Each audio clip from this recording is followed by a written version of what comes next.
Hi everyone, and welcome back. Today we're going to be continuing on reading with holes. We're starting at chapter 9, and we're going until chapter 12 today. Alright, chapter 9. Stanley stood in the shower and let the cold water pour over his hot and sore body. It was 4 minutes of heaven. For the second day in a row, he didn't use soap. He was too tired. There was no roof over the shower building, and the walls were raised up 6 inches off the ground, except in the corners.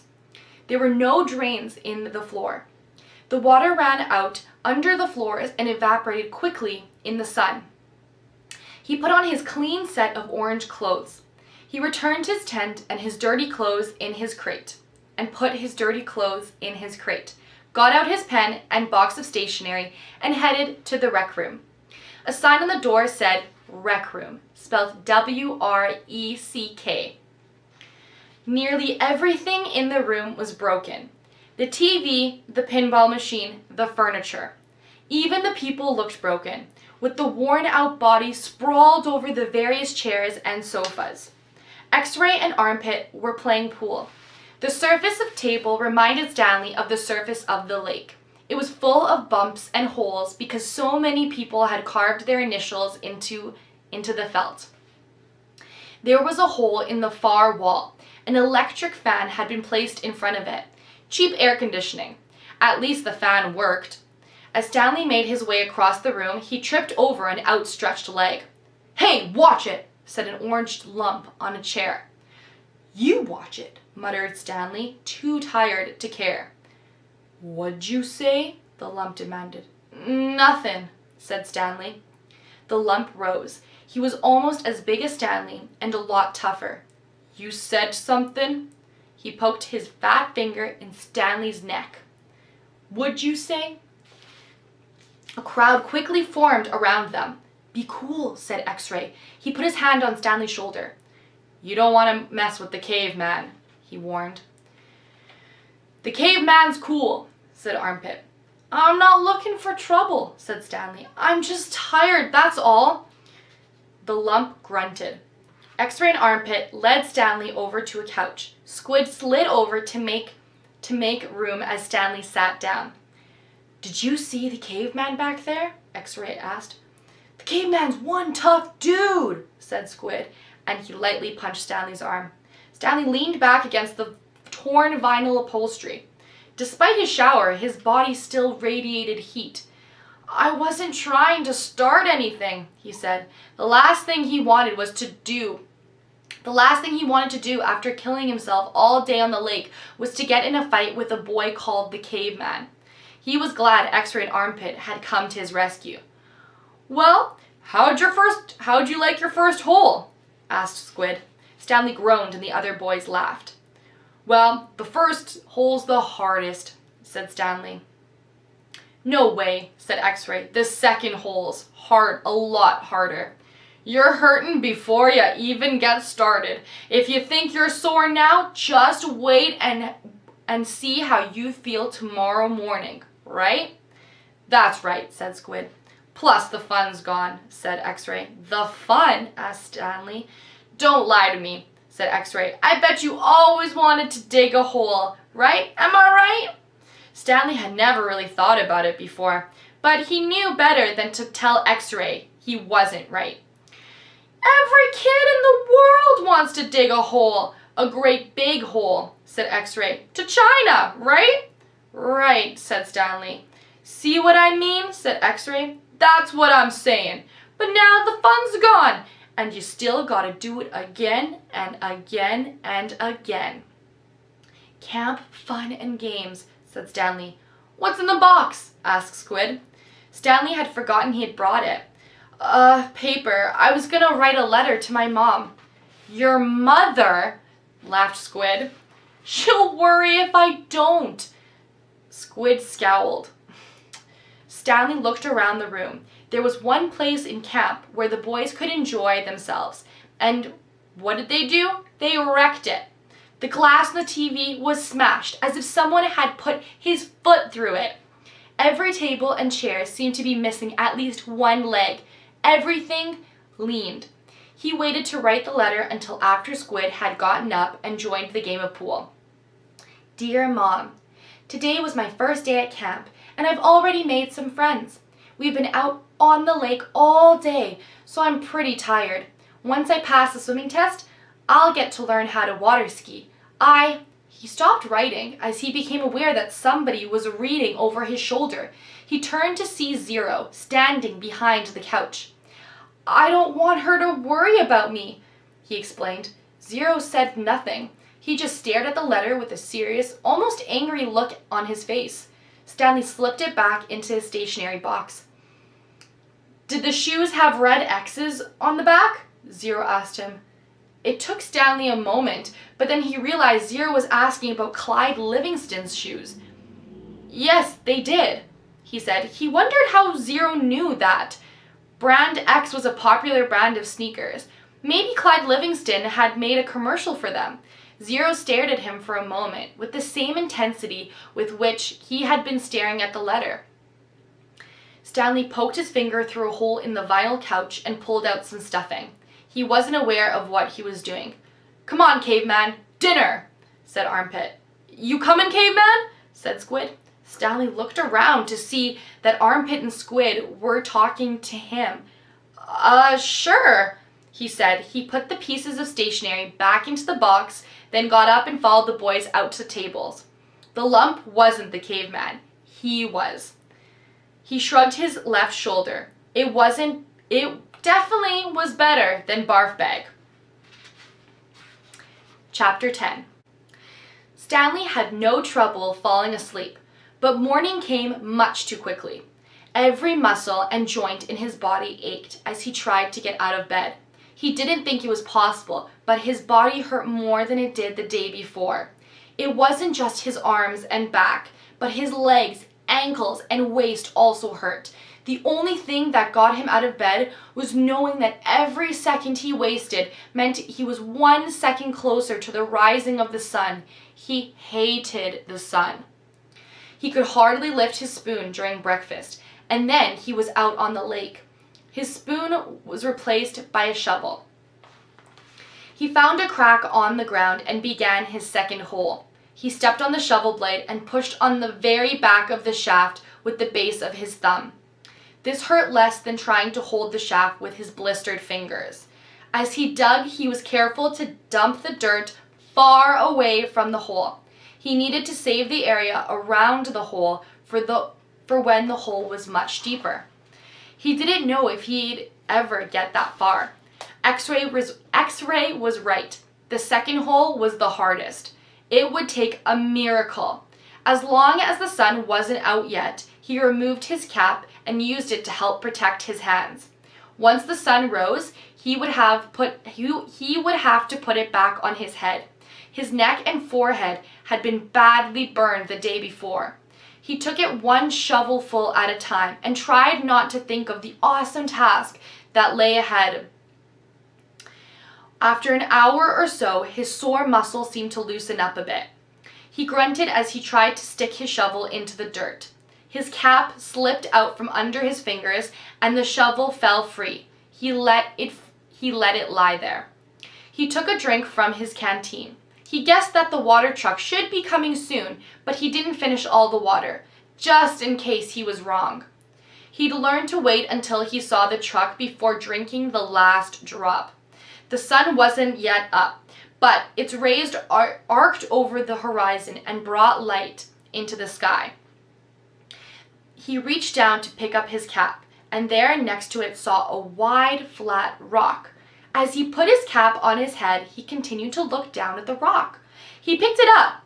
He thought he could see the shape of a fish, fossilized in it. He rubbed off some dirt, and the outline of the fish became clearer. The sun peeked over the horizon, and he could actually see tiny lines where every one of the fish's bones had been. He looked at the barren land all around him. True, everyone referred to this area as the lake, but it was still hard to believe that this dry wasteland was once full of water. Then he remembered what Mr. Sir and Mr. Pandensky had both said. If he dug up anything interesting, he should report it to one of them. If the warden liked it, he would get the rest of the day off. He looked back down at his fish. He found his miracle. He continued to dig, though very slow, as he waited for the water truck. He didn't want to bring attention to his find, afraid that one of the other boys might try to take it from him. He tossed the rock face down beside his dirt pile, as if it had no special value. A short while later, he saw the cloud of dirt heading across the lake. The truck stopped and the boys lined up. They always lined up in the same order. Stanley realized no matter who got there first, X-Ray was always at the front of the line. Then came Armpit, Squid, Zigzag, Magnet, and Zero. Stanley got in line behind Zero. He was glad to be at the back, so no one would notice the fossil. His pants had very large pockets, but the rock still made a bulge. Mr. Pandensky filled each boy's canteen until Stanley was the only one left. "I found something," Stanley said, taking it out of his pocket. Mr. Pandensky reached for Stanley's canteen, but Stanley handed him the rock instead. "What's this?" "It's a fossil," said Stanley. "See the fish?" Mr. Pandensky looked at it again. "See, you can even see all of its little bones," said Stanley. "Interesting," said Mr. Pandensky. "Let me have your canteen." Stanley handed it to him. Mr. Pandensky filled it, then returned it. "So, do I get the rest of the day off?" "What for?" "You know, you said if I found something interesting, the warden would give me the day off." Mr. Pandensky laughed as he gave the fossil back to Stanley. "Sorry, Stanley, the warden isn't interested in fossils." "Let me see that," said Magnet, taking the rock from Stanley. Stanley continued to stare at Mr. Pandensky. "Hey, Zig, dig this rock." "Cool," said Zigzag. Stanley saw his fossil being passed around. "I don't see anything," said X-Ray. He took off his glasses, wiped them on his dirty clothes, and then put them back on. "See, look at the little fishy," said Armpit. Chapter 11. Stanley returned to his hole. It wasn't fair. Mr. Pandensky had even said his fossil was interesting. He slammed his shovel into the ground and pried up another piece of earth. After a while, he noticed X-Ray had come by and was watching him dig. "Hey, caveman, let me talk to you for a second," said X-Ray. Stanley put his shovel down and stepped out of his hole. "Say, listen," said X-Ray. "If you find something else, give it to me, okay?" Stanley wasn't sure what to say. X-Ray was clearly the leader of the group, and Stanley didn't want to get on his bad side. "You're new here, right?" said X-Ray. "I've been here for almost a year. I haven't found anything.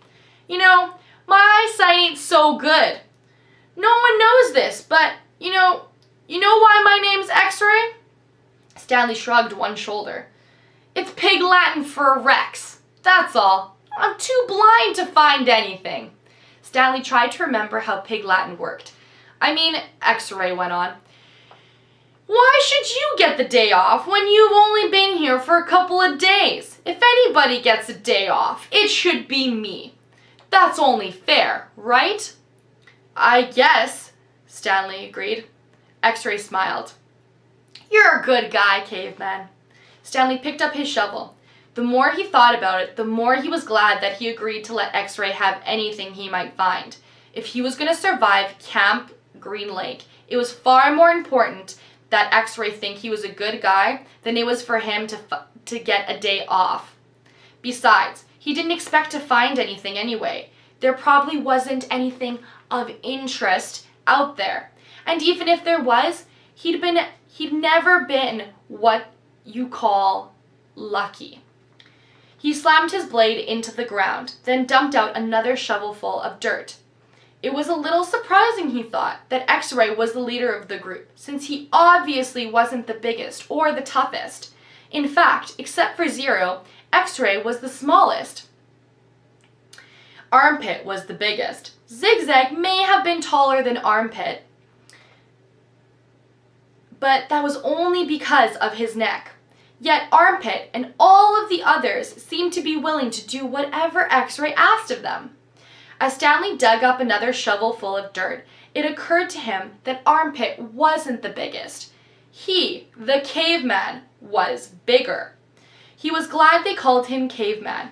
It meant they accepted him as a member of the group. He would have been glad even if they'd called him Barfbag. It was really quite remarkable to him. At school, bullies like Derek Dunn used to pick on him. Yet Derek Dunn would have been scared senseless by any of the boys here. As he dug his hole, Stanley thought about what it would be like if Derek Dunn had to fight Armpit or Squid. Derek wouldn't stand a chance.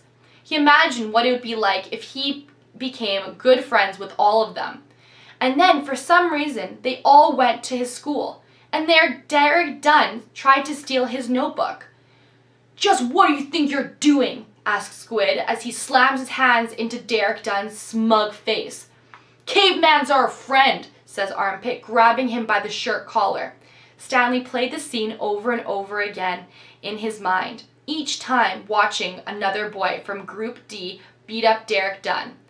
It helped him dig his hole and ease his own suffering.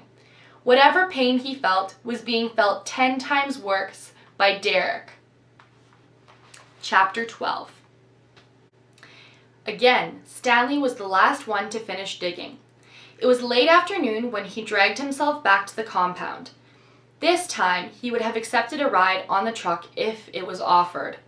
When he got to the tent, he found Mr. Pendensky and the other boys sitting in a circle on the ground. "Welcome, Stanley," said Mr. Pendensky. "Hey, Caveman." "You get your hole dug?" asked Magnet. He managed to nod. "You spit in it?" asked Squid. He nodded again. "You're right," he said to X-Ray. "The second hole's the hardest." X-Ray shook his head. "The third hole's the hardest," he said. "Come join our circle," said Mr. Pendensky.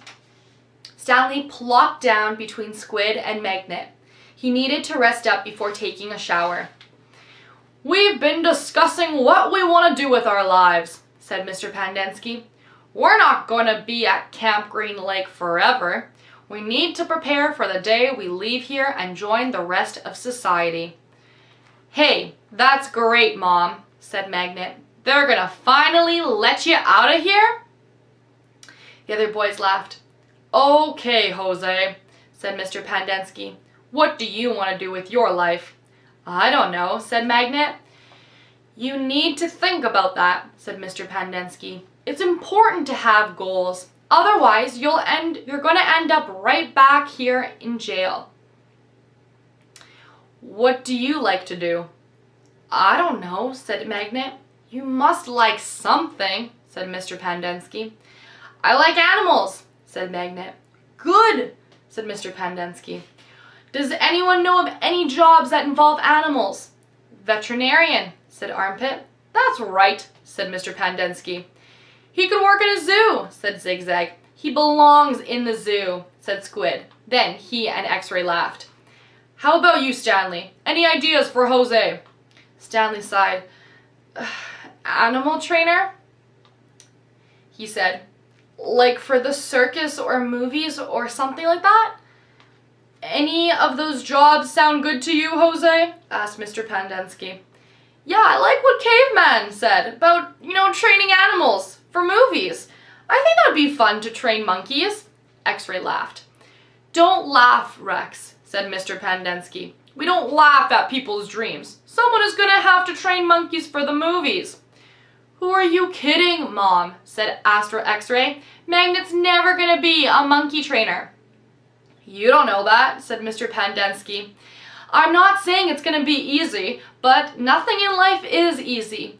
But that's no reason to give up. You'll be surprised at what you can accomplish if you set your mind to it. After all, you only have one life, so you should try to make the best of it." Stanley tried to figure out what he'd say if Mr. Pendensky asked him what he wanted to do with his life. He used to think he wanted to work for the FBI, but this doesn't seem the appropriate place to mention that. "So far, you've done a pretty good job at messing up your lives," said Mr. Pendensky. "I know you think you're cool," He looked at Stanley. So, you're caveman now, huh? You'll like digging holes, caveman. Stanley didn't know what to say. Well, let me tell you something, caveman. You are here on account of one person. If it wasn't for that one person, you wouldn't be here digging holes under the hot sun. You know who that person is? My no good, dirty, rotten, pig-stealing great-great-grandfather. The other boys howled with laughter. Even Zero smiled. It was the first time Stanley had ever seen Zero smile. He usually had such an angry expression on his face. Now he had such a huge smile. It almost seemed too big for his face, like the smile on a jack-o'-lantern. No, said Mr. Pandensky. That person is you, Stanley. You're the reason you are here. You're responsible for yourself. You messed up your life, and it's up to you to fix it. No one else is going to do it for you. For any of you. Mr. Pandensky looked from one boy to another. You're all special in your own way, he said. You've all got something to offer. You have to think about what you want to do. Then do it. Even you, Zero. You're not completely worthless. That smile was now gone from Zero's face. What do you want to do with your life? Mr. Pandensky asked him. Zero's mouth was shut tight. As he glared at Mr. Pandensky, his dark eyes seemed to expand. What about it, Zero? Asked Mr. Pandensky. What do you like to do? I like to dig holes. And that's the end of chapter 12 for today. All right, don't forget to sign into Google Classroom and check for the assignment that goes with these chapters that I just finished reading. All right, until next time, everyone. Bye.